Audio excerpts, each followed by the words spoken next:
Ahoy! It is the Antisocial Podcast, episode 309.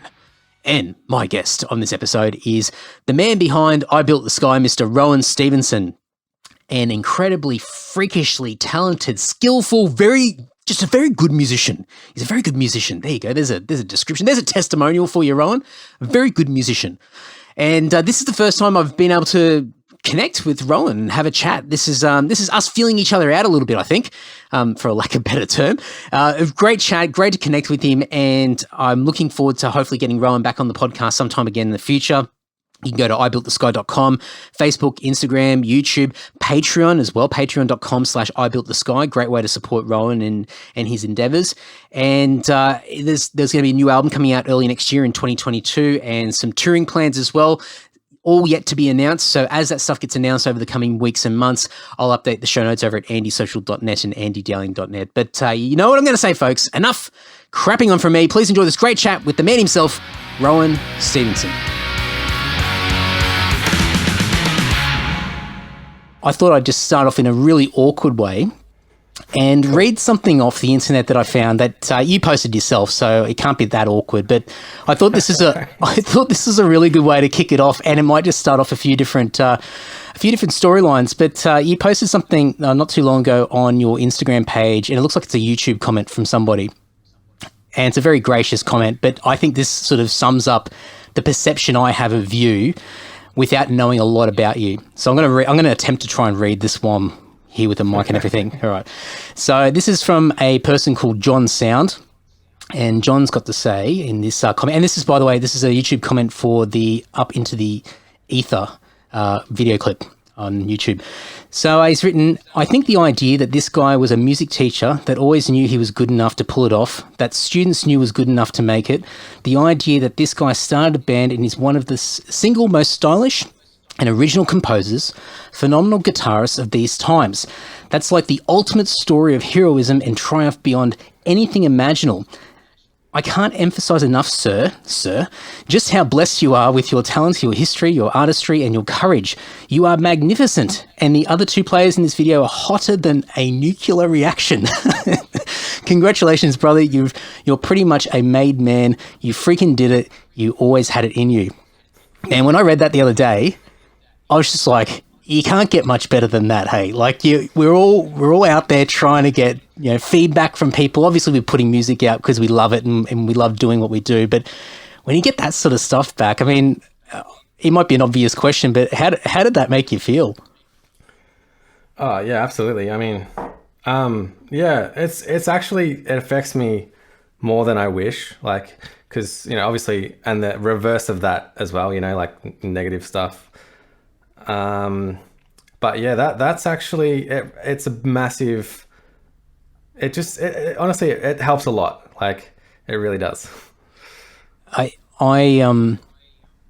often forget, just when you put music out there and you tour and you just try to do something on your own, like just try to create whatever it is, like whether it be music or otherwise. And often, and I'm sure you've seen it and felt it over the years, where you put something out there and it's obviously giving you something. It's fulfilling. It's nourishing to your own soul. But I, at least from my sort of experiences along the way, I often forget that there's sometimes somebody else on the other end, that there's somebody digesting it and interpreting it, and like we all did when we enjoy music ourselves, and when we grew up with music. It becomes a soundtrack to really sort of important moments in our lives, and we find like-minded paths that we can sort of relate to different things that we hear and experience. And like when I read that, it sort of reinforced to me just how powerful a lot of this stuff that, yourself and so many other amazing musicians, that impact that you can have on other people. And I kind of get what you're saying. Like you have to be, I'm going to butcher your words a bit, but I think you sort of took a bit of a cautious approach as far as how you make that sort of, you absorb that into yourself anyway. But it's pretty profound to sort of get that every once in a while from somebody. For sure. Yeah, absolutely. Exactly what you said, because I mean, I'm a music fan, so I know what it's like when I find music or an artist that really hits home to me and how huge of an impact that has on me. So I know what it's like. So yeah, I really appreciate when people take the time to, you know, let me know and send me those over. Like, yeah. Does Mr. John Sound actually know you personally, or is that sort of a bit? I obviously get that vibe when I watch the video clip, because it's got that little bit of a storyline at the beginning, and then just goes into this complete epic, shot and soundscape, and this amazing clip, which I think has got a couple of million views now. But has John just been just totally wrapped into this video and that storyline, or is there a bit of history there? I think in the comments there's been like some students have said some stuff, so I guess I think that's where that came from. But yeah, I think I don't share too much about my past, but here and there on Instagram and whatever, I don't know this person personally, so yeah.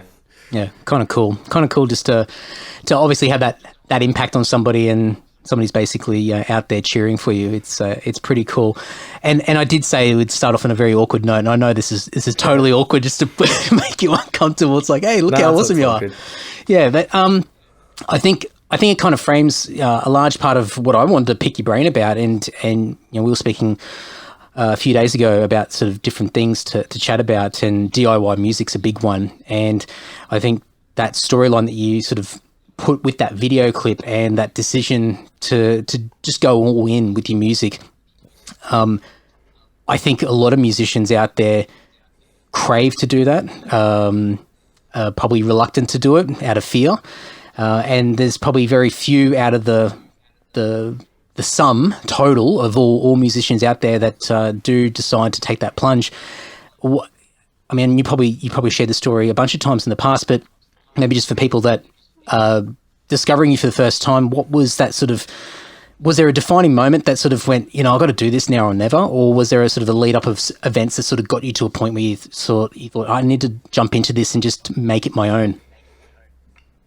So basically, I've always wanted to be a professional working musician ever since I, was learning guitar at school, and, I used to get really hyped on all the bands around the time, and I thought like, I want to do that, that's what I want to do. But obviously it's quite hard, and I tried a lot of things and was in different bands and things, and basically had a moment where I decided it's not going to work, so I need to get a job, and I need to keep this as a passion, and that. So that was a moment where I sort of went the other way and decided, okay, maybe it's not really viable, and I can just do this as a fun thing and stuff. It's weird because you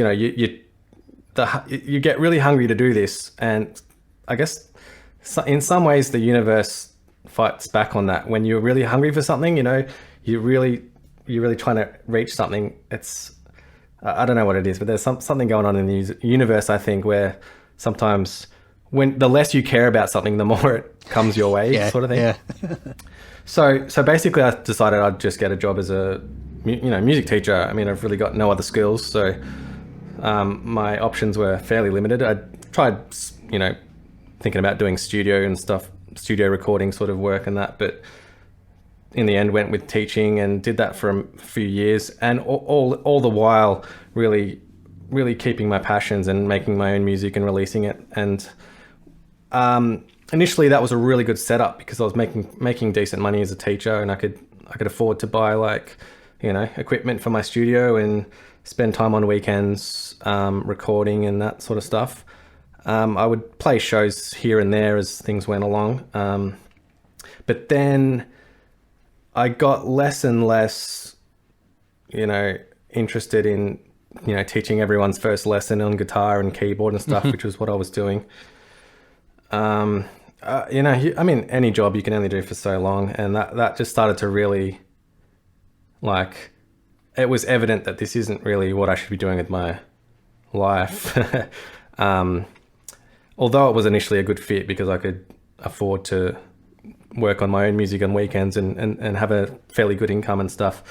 And the other thing that was happening was that I was getting more people listening to my music, and I noticed there was, income coming in from streaming, just little bits here and there, but the momentum was building, and eventually got to a point where I really didn't want to work, and it was mentally killing me basically. So I just got to that point where I thought, well, fuck it.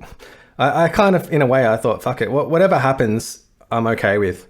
Sort of reached that point where it's like, well, if I become homeless, I become homeless. At least I give it a shot. And thankfully, that album that I released, which was a few months after leaving, it sort of all fell into place. And that video was a really big help, because I've sort of announced to the world that I'm going to give this a shot. And I think that helped get people on board as well. And yeah, it's been over 2 years now, so really lucky to have been in this position. Yeah.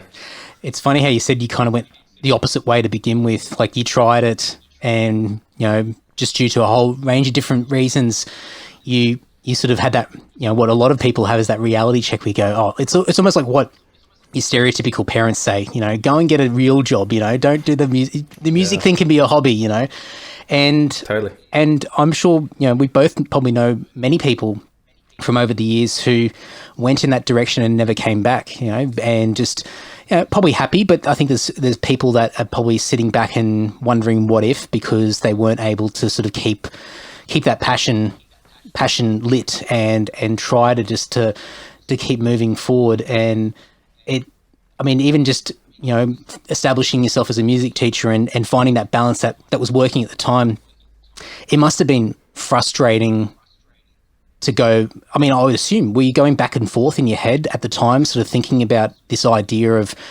this is no longer, ticking all the boxes for me anymore, being a music teacher? I want to do this, full time, but can I do it?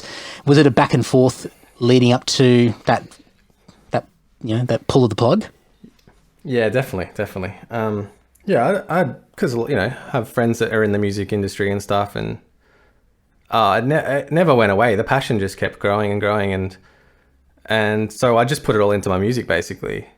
And so I was just hell bent on it. Teaching, I didn't choose teaching because I wanted to be a teacher.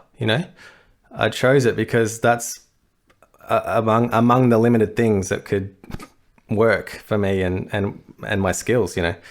So a lot of the teachers are there because they want to teach and they want to help, and I did enjoy moments of it and that, but I wasn't there because I loved being a teacher. There was actually there was a moment when you have meetings at work and whatever, and one of the team's like, oh, what about you, Rohan? What made you want to be a teacher? And I'm like, oh god. I can't answer this honestly.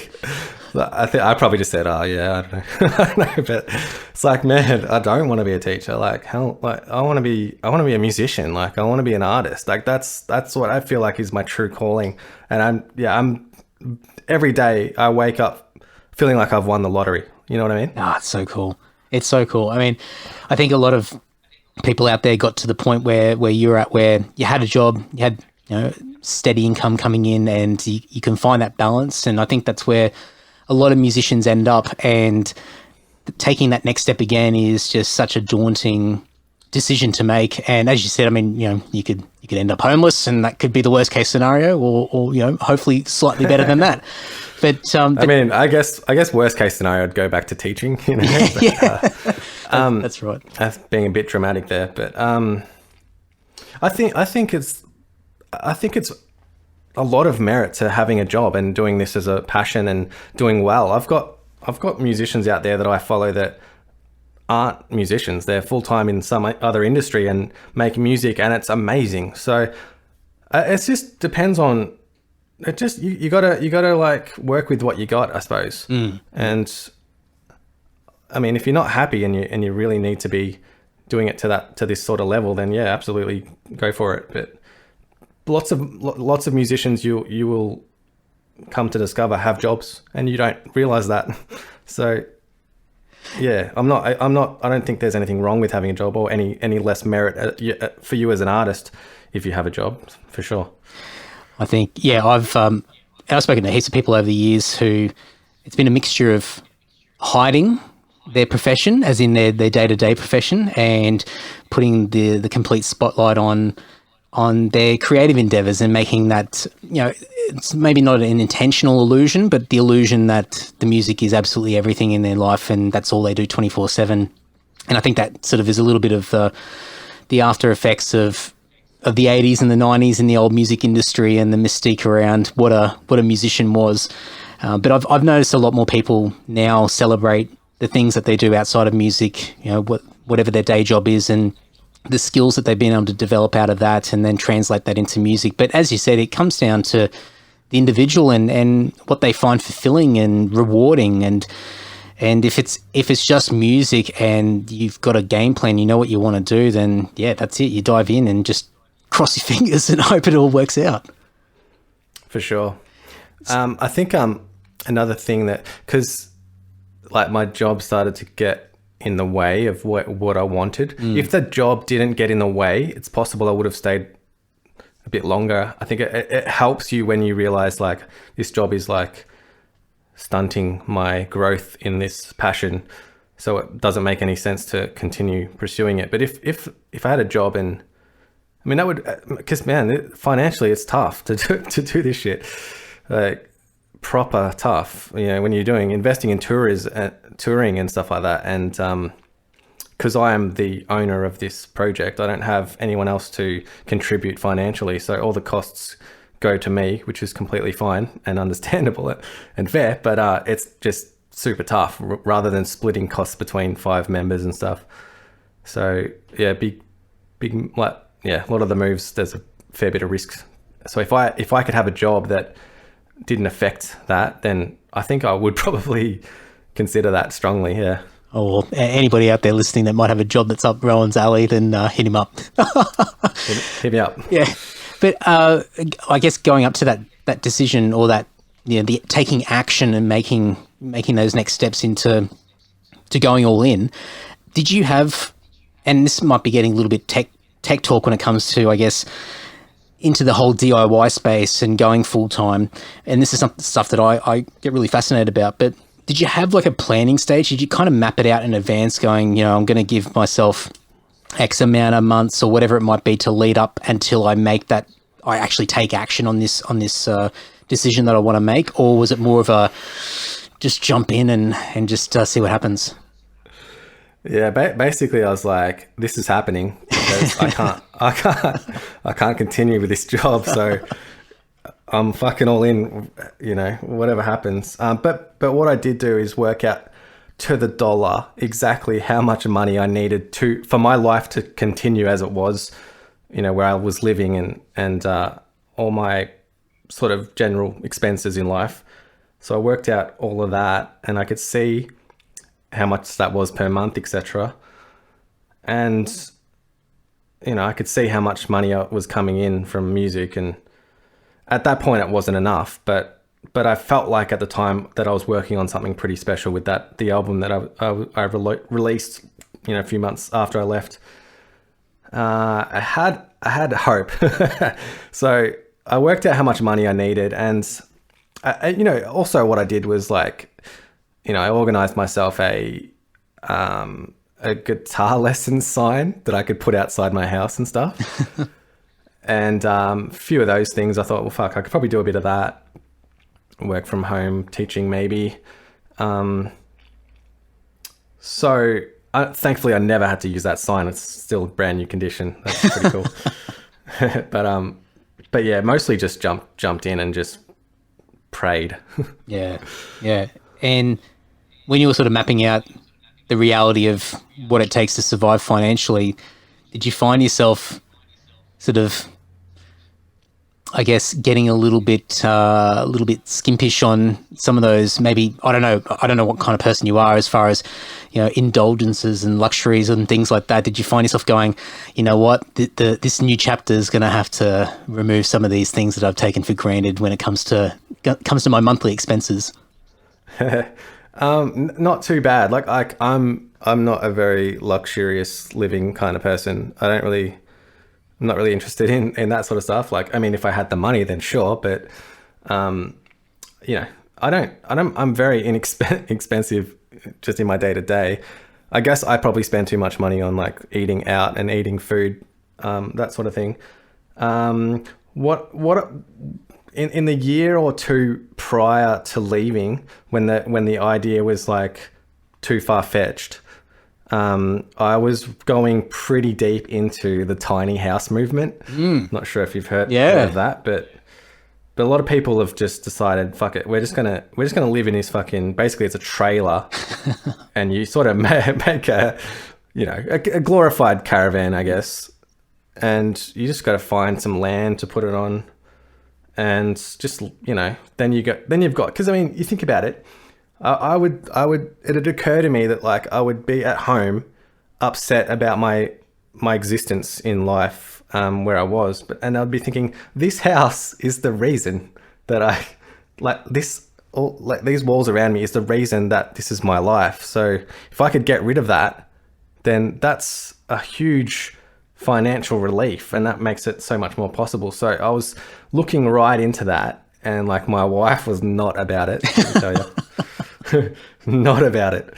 And I'm trying to explain, like, come on, like, we'd be free, man. Like, we wouldn't have this expense. We could do anything. Like, we could travel around. And I think the idea of it is pretty awesome, but the reality of it would be tough. I think it'd be tough if you've got more than yourself. I mean, I live smack bang in the middle of Sydney in like a 2-bedroom apartment with my wife, and we're pretty good. I mean, we don't clash too much, but I've got this room here and I'm looking around and it's just like floor to ceiling with boxes and, CDs and guitars and amps and laptops and recording stuff and all this just junk. And then the rest of the unit is just everywhere's where it needs to be, and it's all nice. And even like, when I'm recording, we've got to make sure that we're either out and we're not clashing with each other. And I love the idea of a tiny house. I think that'd be amazing. But you would definitely, you would need that nice bit of land, and I think you'd both have to sort of be pretty keen on the great outdoors and being outside for the majority of the day. So at least you can have some space from each other, because I think it would definitely be a version of cabin fever for sure. Yeah, absolutely. Yeah. But like, my point is, I was hungry enough to really explore these extreme life changes. Yeah.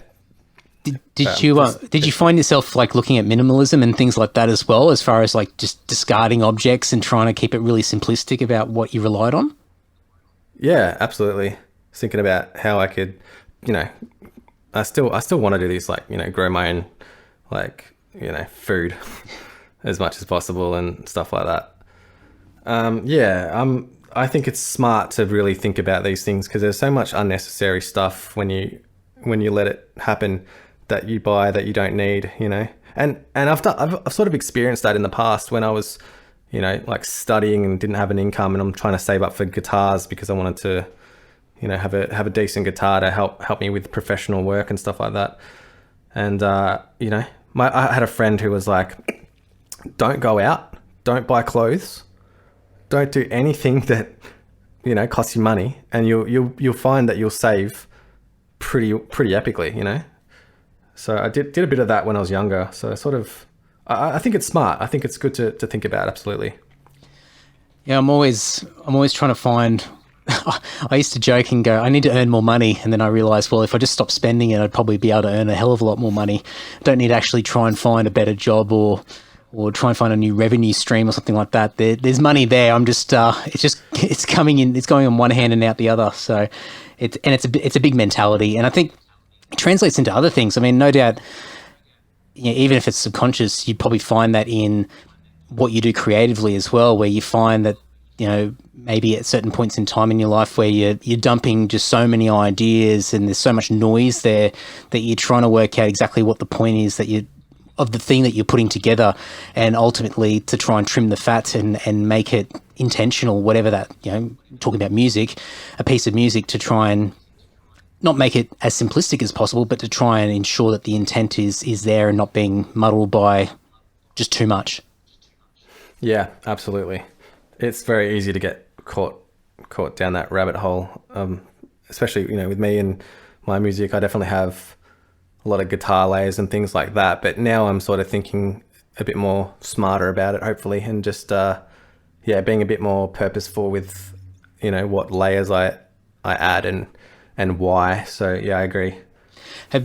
Has that something that's evolved over time as far as spending more time to sort of analyze that and take more care or pay more attention to what you are putting together and why you're doing it? Or is that something that's just been an inherent part of what you've always done creatively? Yeah, I think I'm being a lot more purposeful with my creativity these days, and thinking a bit more about it, because now it's like my business, so it'd be silly not to be thinking critically about how I operate. I mean, initially when I decided to give up the idea of being a musician and get into teaching, then it just was a full-blown hobby. So I've sort of gone from full-blown hobby to full-blown, business. So yeah, and initially in those stages, I just wanted to have fun and make music that was fun and fun riffs and stuff like that. But yeah, now it's definitely evolved, and I'm trying to really, trying to make the best music I can, and I've got the time and the what's the word? Like, not the need, but the ability to spend that time in that way, thinking about my creativity and trying to get the best out of it, so I can keep this dream alive. Are you creating? This might sound too shallow of a question, but hopefully you'll be able to understand where it's coming from. But when you are putting together music now, are you, obviously you're doing it with the intention of putting yourself out there creatively and the stuff that means the most to you, but are you kind of putting it through a little bit of a filtered lens of, your band is a business now, like, or your project, I should say, is a business, and are you not so much intentionally, writing and creating music with, that outcome in mind, but obviously because it is your livelihood and you're putting everything into it, is there an element there that you're sort of putting it through an additional lens in comparison to maybe years ago? I think in the way that it's not to like capture more listeners or something, but I'm doing it in a way to get the absolute max out of my abilities, I suppose. So I'm not thinking, all right, I need a hit song, because obviously I'm pursuing the wrong genre for that. And I'm putting out a lot of different flavors, I think, which is, this is something I need to think about a lot, because if you look at my back catalogue, there's acoustic songs sprinkled in, and there's low tuned grooving songs, and then there's like uplifting metal sort of songs. That's because it's come from that hobby mentality. I just want to have fun and make cool, fun songs. But I think I should probably really define the sound that I want and be less sporadic, I guess, or, diverse with my music. I haven't even really got to this point, because I'm still doubling down on some really different sounds as we speak. So maybe that's a good thing. Maybe that sort of helps, separate me from others in the field. But yeah, I'm trying to make the best music I can, in my opinion, that I'm capable of. I'm not trying to sell the most records. I guess in any instance where you want to try and establish or define that sound, or whatever that looks like, I guess it's more of a satisfaction motivation for yourself, rather than it being being able to create a pigeonhole musically that can then market your product and then with the hope of sort of expanding your reach. It's more of that's your creative journey and searching for that along the way. Yeah, I think you change as you evolve as well. So yeah, I don't. Ultimately, I'm just trying to make the best music I can. Yeah. Straight up, And as long as I can release something and feel like I gave that the best I could, I think I'll be pretty satisfied.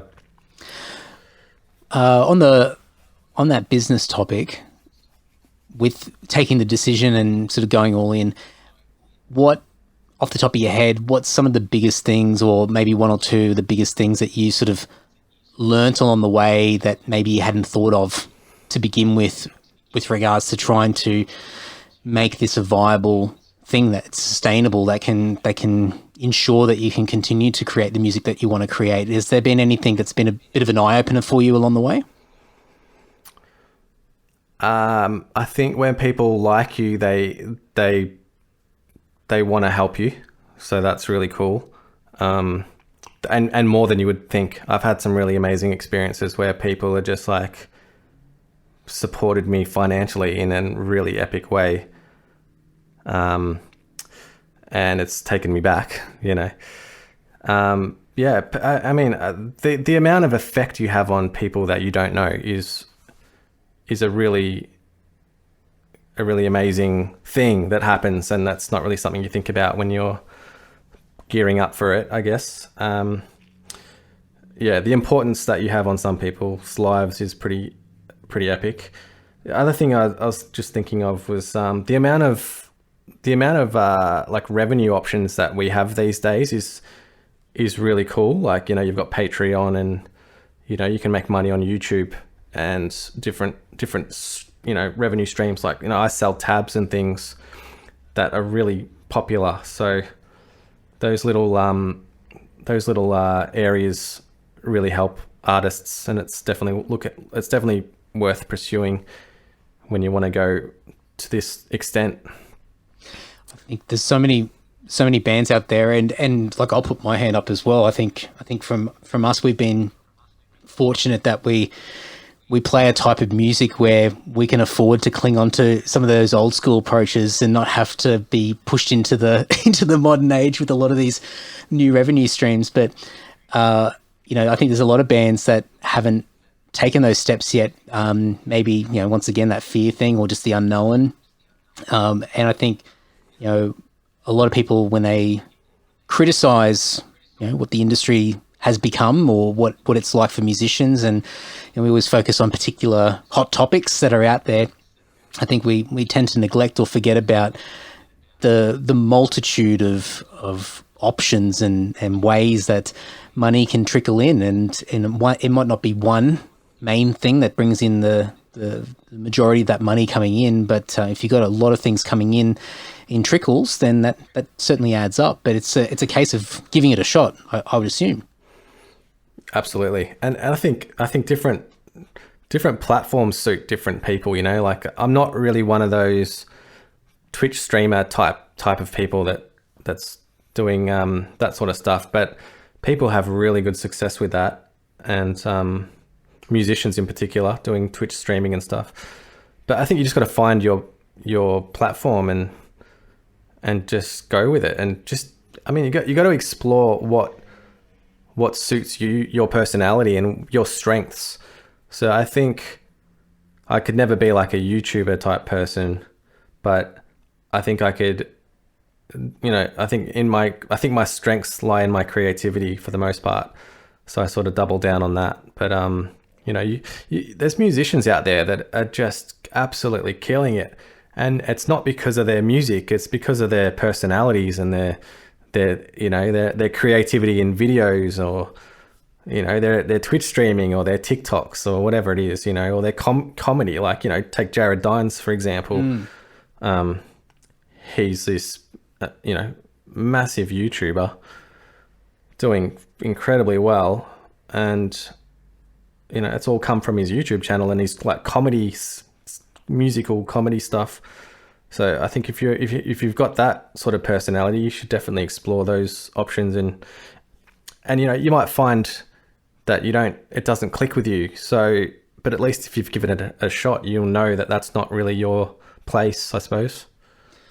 Did you ever worry or think about the saturation of music out there and how you'd fit into the whole thing? I mean, you said sort of leading up to all of this and the last couple of years that, you know, you were starting to see some some success, some feedback, some positive feedback from people. People were getting into what you were doing, but were you ever worried that it was just a needle in the haystack and just way too many people out there? Just, even if you want to niche down to the genre of music that you play, broadly speaking, did you ever sort of have those concerns or any hesitation about, is it just going to be hard to cut through all this?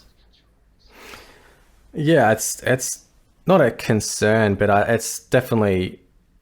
I mean, you go on Instagram and there's a million metal guitarists, and they're all seemingly better than you. So it's definitely, and it's just rammed down your throat.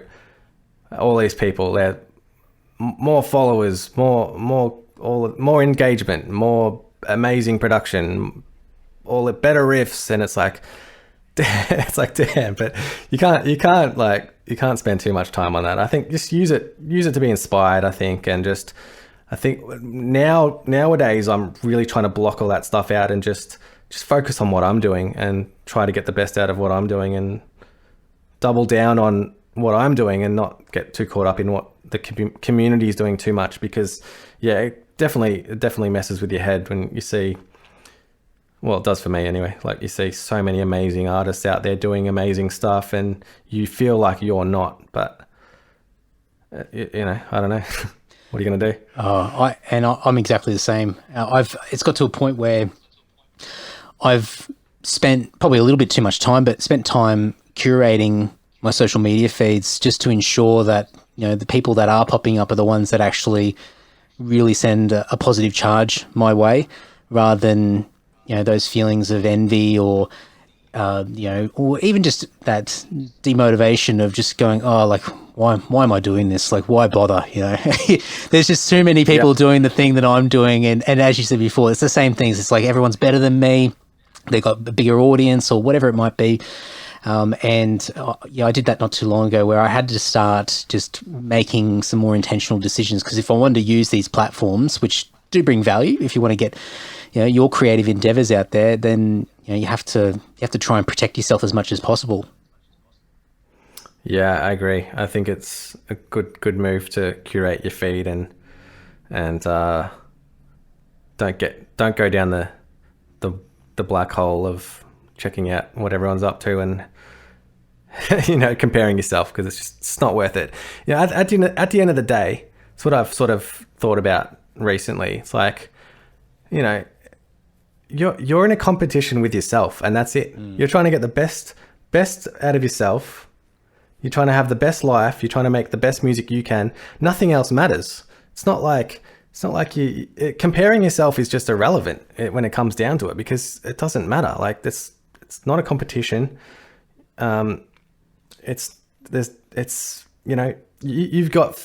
You're going to share fans with other artists and stuff like that. It's not like they only get the fans and you get none of their fans. You know what I mean?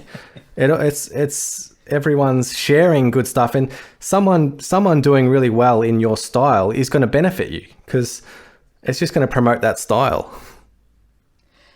And I think also, when you shift the perspective around and you sort of, as you said before, like, being a music fan yourself, and you think about all the artists that you've enjoyed over the years and you're a fan of, and, there might be a particular player or, a band or whatever, and, if you want to put them on paper and compare their technical skill versus another band, then they might not be the best ones out there, but that's not why you love them. You love them because of their unique version or their unique take on a genre or a piece of music or whatever it might be, or their storyline, their narrative, or something that there's always something unique that makes it, attractive or creates that like-minded approach where you can relate to something. And that's, I guess it goes back to sort of what you've been saying, is trying to create the best that you can create, and that in its own is unique. No one can, they can cover what you're doing, but it's not you, and it's not your storyline. And I think that's probably what gravitates people to what you're doing as well as everybody else. 100%, exactly right. And I love musicians, like take Blink-182 for example. Maybe not their more recent stuff, but the Tom DeLonge era stuff. That's my jam. That's the stuff I love. Yeah. Like, is he a great guitarist? No. But is his music like the best music in my opinion? Like, yes. So it's like, I mean, you know, that's probably an extreme end of it, but man, I don't care about the musicianship. I mean, a lot of the times it actually hits less.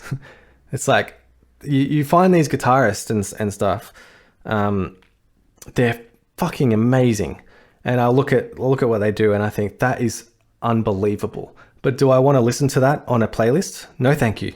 It's not, doesn't emotionally connect. So that's the tricky thing about, you know, if you're in a sort of technical style of music, you gotta figure out how you do it in a way that doesn't detract from the song. And I think that's an ongoing thing that I sort of see in up and coming musicians. They're too one-sided to the technicality and skill level than to the song and the crafting of the song, you know. And maybe like that mentality is the old mentality because things are 60 seconds and below now. So maybe that's just the way things are going and it just doesn't align with what I like personally. So I could be in the minority as we go along in that thought, but yeah. I mean, that in itself could continue to define you as, you know, as a unique artist, because you've made an intentional decision to go down a particular path where, you know, there might be not necessarily the majority, but a large group of people decide to go elsewhere, and that in itself becomes a reward in the long term. Yeah, possibly. Yeah, I mean, it's like I think it's not too healthy to get too caught up in this stuff. I think ultimately, you know, you got to find what you enjoy and what makes you happy, and go down that road as much as you can. And just, you know, I mean, yeah, don't get too caught up in other people's music and careers, I suppose. And as you said before, I mean, you're really in a competition with yourself. You know, it's the old saying, you are your worst enemy, the worst critic. And, you know, I always say this to friends and even my wife sometimes when, you know, we're all beating each other up over something, and usually say, would you ever, you know, treat somebody else the way you're treating yourself? You know, it'd be absolutely horrendous if you just kept, you know, belittling somebody and you know, highlighting shortcomings or saying you're not, you know, that person's not good enough when, you know, it's perfectly fine to say it to yourself. And I think we just get swept up. We get swept up in our own BS and lose sense of reality. So it's a tough one because you constantly, especially, I would assume for yourself, you know, as you said before, you're not in a band. You haven't got a group of people that, you know, you're splitting responsibilities, even splitting sort of that emotional sort of investment that you're putting into it all. You know, I don't know whether you have battles with yourself, but I would assume that, you know, every once in a while it is a challenge just to sort of keep your head sort of going in the right direction. Yeah, absolutely. You're only human, and you know, the emotional aspects of things get to you. Like, stuff gets to me like anyone else, you know. And I find you just gotta try and keep in reality and just remind yourself, like, what you know, what is the purpose of your existence? And that's the stuff that really matters, like getting the best out of yourself and that. So yeah. What do you might not have anything up your sleeve, but what do you tend to do to keep yourself focused and motivated on a day-to-day basis? Because, you know, if you're doing this all yourself, and no doubt you'll have people come in, you know, here and there to help on particular things, kind of like contractors, the way it all works. Yeah. But yeah, I mean, to structure yourself and to hold yourself accountable and to keep the momentum going, what sort of things have you learned to do, or you have always done, to try and keep yourself engaged and, yeah, on that long path?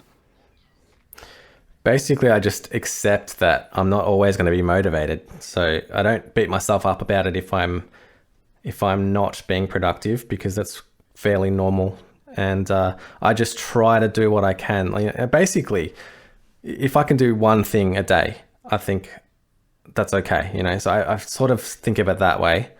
But I think having periods of rest is important.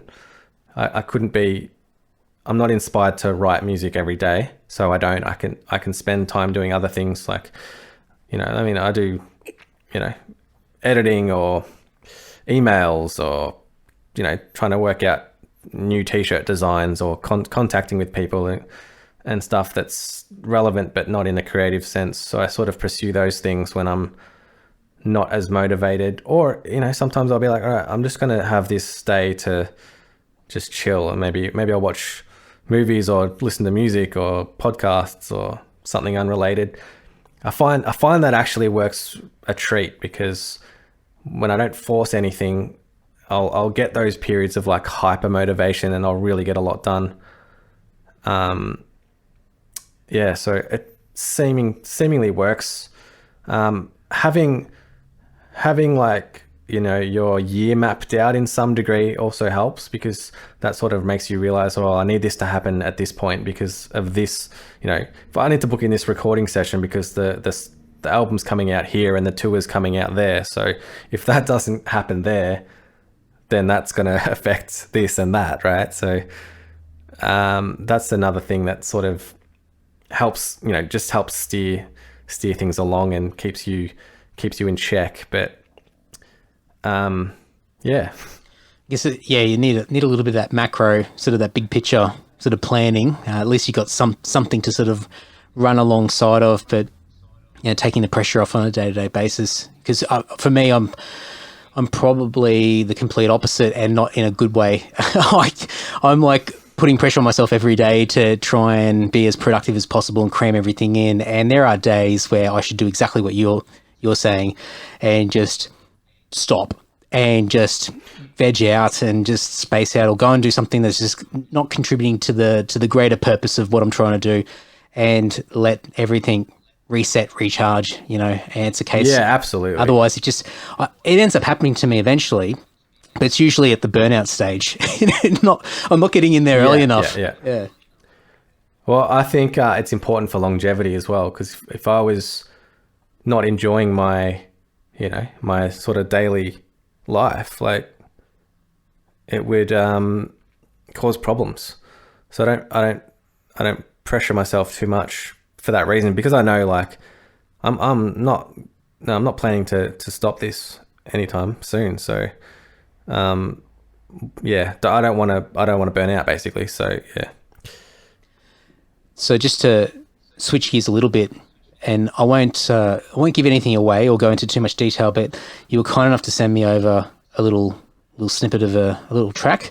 Got to listen to something that'll be coming out in the future. But do you want to just share a little bit about what you're planning and what you're thinking about sort of going into 2022? Because I said it to you, you know, in the chat, what you sent through is just, I mean, I don't use this word often when I'm discussing this with people, but it was absolutely beautiful. What you sent through it was an incredible piece of music, and it sounds very different to, at least from, I haven't listened to every single song that you've ever released, but it sounds very different to what you've done previously. You haven't listened to every single song I've released? I haven't. Do we need to stop this this chat and come back later? Oh man, I don't think I've only heard some songs I forget exist, to be honest. It's funny.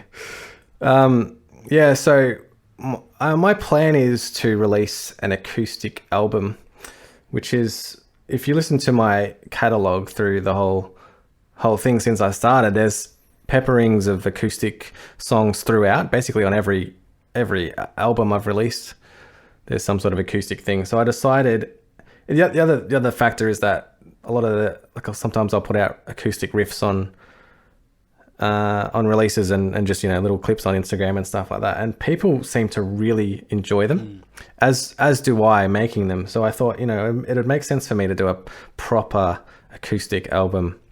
So that's what I've been doing for the last 12 months plus, and that's the next project that's going to be released hopefully early next year. So I'm still in the thick of it at the moment, but yeah, I'm really excited about it, and I'm really excited about the songs, and I think it's some of my best stuff. Heavy music or acoustic music aside, I think it's just some of my best music. So really excited about it, and I want to incorporate it in my shows where I have moments of acoustic stuff with violins and cellos and all that stuff going on. So it's a bit of a process because it's a lot of organizing and figuring out to get more musicians involved in stuff. But that's the plan as I go, trying to incorporate that in my shows and just adding something a bit more unique to what I do, I suppose. I was going to ask you, it was going to lead into the question around live performance, because if you're releasing an album full of acoustic tracks, you obviously want to play some of that stuff, and then how does it translate into the live setting, but also how does it fit in with everything else that you've done, and how do you present it to people? And one of the questions I was going to ask you was, given what we've all been through over, it's getting close to 2 years now, insane how quickly or how long it's felt, but given everything that has happened, have you, or are you in the process now of really sort of having to think from a different angle about how you approach touring and live performance, in addition to all these new elements that you want to throw in there as well? Has it added all these extra considerations and dynamics not always positive that you're going to have to try and manage?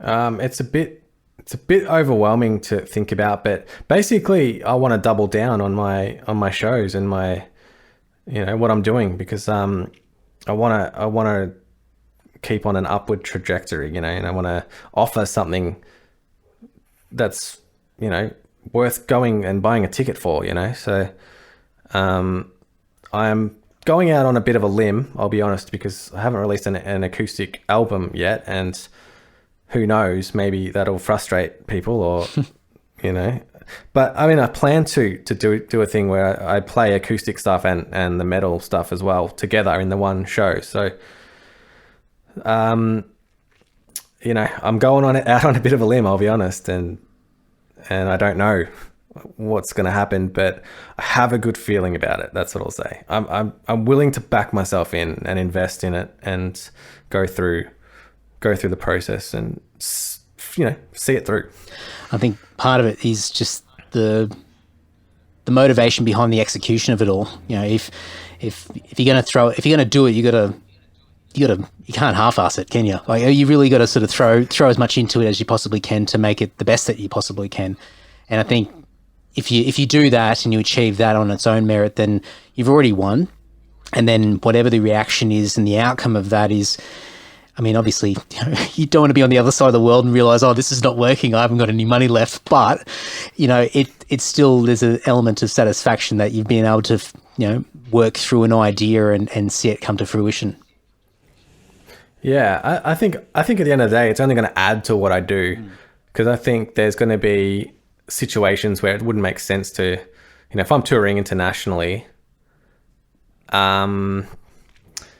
yeah, I'm not sure I'd be incorporating that acoustic sort of side of things, unless it really hits well, and it makes sense to. But yeah, I'm hoping that it just adds to what I do in the end, and I can start, because that's the thing. I want to perform as much as possible, basically. So if I can do acoustic music, and maybe I could do some solo shows and do that as well, and yeah, maybe do some festivals as a soloist, and yeah, get around. Have you got more motivation than ever before to get out there and play because of, I guess, how restricted we've been for the past couple of years, or has it just been a natural sort of progression up to where you are now, where you've gone from being a studio artist to then putting together, a live outfit and getting out there and playing? Is it just you found yourself where you are, or has it been the case that you haven't been able to do it, so now it's time to get out there and make up for lost time? Yeah, definitely I'm definitely motivated to play, because I'm been hanging since COVID, obviously.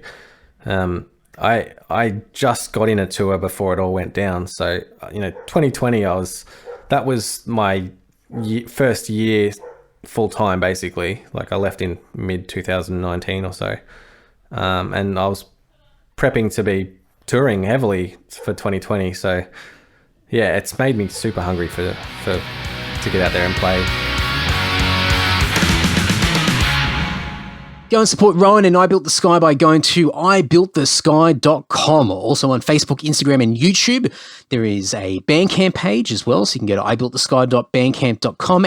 And there's a Patreon, patreon.com/ibuiltthesky. So heaps of great ways to support Rohan and what he's been just dumping everything into. I mean, what an inspiring story. And hopefully all my muso mates that are listening to the podcast every week will be fired up, will be G'd up, looking to up the ante in their own creative endeavors. I mean, why not try to find ways to spend more of your days working on the things that you absolutely love, your passions? Why not? And listening to Rohan share his story is certainly got me thinking about what I can do just to keep up in the ante and doing more and more of the things that I love. So lots of things to take away from that one. But as mentioned in the episode, new album will be coming out in early 2022, and there no doubt be some touring plans as well that will be announced over the coming weeks and months. So once that stuff gets announced, I will be updating the show notes over at andysocial.net and andydowling.net. So depending on whenever you listen to this, you might listen to it on time when it comes out straight away. Thank you very much. Or you could be listening to this in the weeks and months ahead, or the years ahead. I mean, I've got people that are discovering the podcast now after 300 plus episodes and are going back to episode 1 and are just chipping away, just listening episode by episode. I'll tell you what, that's a lot of Andy. That is a lot of freaking Andy. So folks, just take it easy. Don't go too hard, because I don't want you to get to a point where you hate my voice. That's not going to be beneficial for any of us. So take your time with it. Cherry pick the episodes if you wish. Find the episodes that are more interesting. But what I'm trying to say is that you could be listening to this episode at any point in time. So go and check out the show notes. There will either be some information about the album that will eventually come out, the acoustic album, some touring, or in the meantime, I'll have some YouTube videos and some streaming links, and the links I mentioned before as well. So go to andysocial.net, andydowling.net, whatever you pick. And if you're listening on Apple Podcasts, Spotify, Stitcher, Overcast, YouTube, whatever, click into the show notes, the description field, and there'll be a bunch of clickable links. You can go and click through and check out I Built the Sky and hopefully become a fan of what Rohan's doing. But incredible stuff. What a freak of a musician, an amazing songwriter, and stoked to connect with him and have another amazing guest on the podcast. 309 episodes, jeez. Speaking of which, 310's out next week, so stay tuned for that. Can't tell you who it is because I can't remember. I record a bunch of episodes and I cannot recall what order it's coming out. More than likely a musician, so stay tuned for that. So in the meantime, dig into the back catalogue, share the episodes around, give a bit of social media love, all that great stuff. And until then, take care and ta-ta.